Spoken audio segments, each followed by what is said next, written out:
So the wild and crazy Panthers game versus Cowboys game just ended a couple hours ago.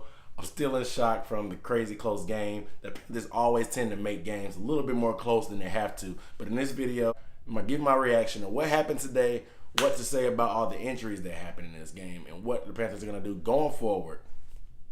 We're starting right now.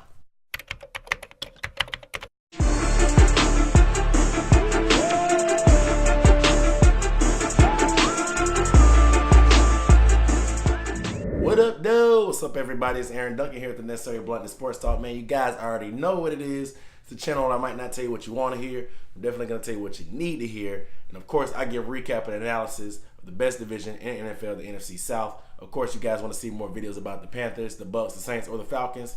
You know you got to hit that subscribe button below. Go ahead and do it right now. Stop wasting time. Give a video a thumbs up because you already know you're going to like it. And make sure you share this video with a friend. Tell a friend to tell a friend. But hey, real quick, you guys, if you watched the game, let me know what you thought about the game. I know the defense played great, but what do you think about the same old ways the Panthers do? They always let people back in the game when they have the lead most of the game. Let me know what you guys thought about the game. Okay, so I just want to give my instant reaction. You know, I took some notes. Of course, man, I'm still kind of whatever, but that game was... It was long, I'm not going to lie. I was kind of disappointed that 4 o'clock game, but it was America's Game of the Week. There were a lot of people watching. It's always good to beat the Cowboys and see them lose because they got one of the biggest fan bases in the NFL, and they think a lot higher of their team than they really should. But it was pretty good to beat them. Like I said, as usual, the game was closer than it had to be. I don't know what happens. It's not like we didn't even play soft this time. Usually we are like playing soft and giving them all the underneath stuff, which is why they come back. But they actually waited till the end of the game to start running the ball, and they actually started gaining yards on us with Zeke. That's the only time he got those yards. But for the most part, we pretty much shut them down, guys. Zeke had 69 yards total. Dak looked like the mediocre quarterback they was, and it was pretty much disrespecting Cam Newton all week, trying to say they would take Dak Prescott over Cam Newton. And it's clear that if Dak Prescott doesn't have a running game with him, he's really not that good of a quarterback. Versus Cam today, he pretty much took the running game into his own hands. I know they talked about not wanting to have Cam run as much, but the first half, I mean, Carlson just went to the win. They ran some zone reads, and they kept going on the running back. So Cam pretty much took over. He had the rushing touchdown, of course, and he had a lot of yards. He had a couple long runs. It was pretty exciting. He looked a little gimpy, but he was pretty much healthy the whole time. He was out of breath. If you've been following Cam, he's been doing a lot of cardio, but clearly it didn't help enough because it was the first game of the year. But he sprayed the ball a decent amount. Christian McCaffrey had 15 touches, which is way below the 20 to 25 that Ron Rivera was talking about they wanted him to have. He had 95 total yards. He had a couple good runs. He had a lot of good stuff in the passing game mostly. I was very impressed with C.J. Anderson. I've been saying it since preseason. I was wondering why they didn't give him more carries, but I guess it's because they knew what he could do, and they just had to give him a chance. He only had 7 carries today. I would like to see him have at least 10 to 12. Which is pretty good. He can catch the ball and block also, so you don't have to really change up the scheme when him and Christian McCaffrey switch in and out. You can even put them in at the same time, honestly, which is what they did, and they ran a little bit of option today, which looked pretty good. I like that look. So I like what C.J. Anderson did. I think he get more carries. He's a bowling ball. He reminds me of Stewart, but he's a little bit younger. He has fresher legs, so he can do a little bit more than Stewart could. The injuries on offense were freaking brutal.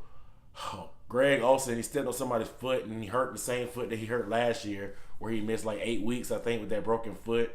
So we'll see what happens. He didn't return to the game. He tried to like run in place and shake it off, but it didn't work.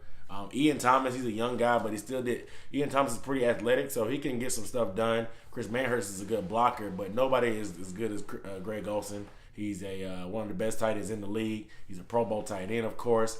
I'll be interested to see how that injury is going to play out. Daryl Williams got hurt. It was a miracle he even played.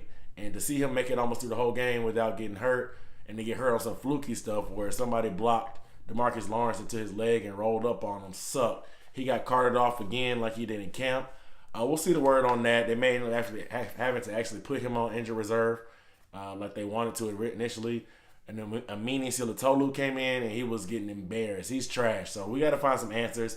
I don't know if Corey Robertson, the guy we traded for from the Lions, will be the answer at tackle, but we'll see. Luke got hurt. He hurt his knee, but everybody knows Luke's a warrior, so he came out for one play on 4th down. We ended up getting that stop anyway. For that last drive, he came back in, so that was great to see him come in. You know he's tough. we'll see what happens. He's going to play through it. I really didn't see a drop-off from not having Thomas Davis.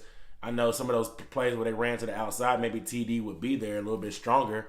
But we did a pretty good job against the run anyway, even without Thomas Davis, So I was glad to see that. The defense, of course, they played lights out. I told you guys, like I thought in the live stream, that the Cowboys were not going to be able to do anything against the Panthers because they were going to run the ball, and the Panthers are great against the run. The only weakness the Panthers has is their secondary, and the Dallas Cowboys don't have the wide receivers to take advantage of Carolina's weakness. So I figured Carolina would be able to shut them down. And I was correct. They held them to 232 yards. They sacked Dak 5 times and even missed probably 2 or 3 more sacks. They held it to 2 for 11 on third down. And they pretty much didn't do anything until like the end of the third quarter in garbage time. So I was very happy with the defense. But like I said, these injuries are mounting up. We'll see by Wednesday, I guess, when everybody starts practicing who's who and who's what. Of course, we have Atlanta this week. I'm going to be going to the Atlanta game. If you live in Atlanta, you're going to the game, you're going to be tailgating or anything, let me know down below in the comments. Maybe we can link up and meet up with each other and tailgate a little bit before the game. Chop it up a little bit, let me know. But like I said, you guys let me know down in the comments what you thought of the game. But without further ado, I'm Aaron Duncan signing off for Necessary Bluntness Sports Talk. I'll see you guys next time.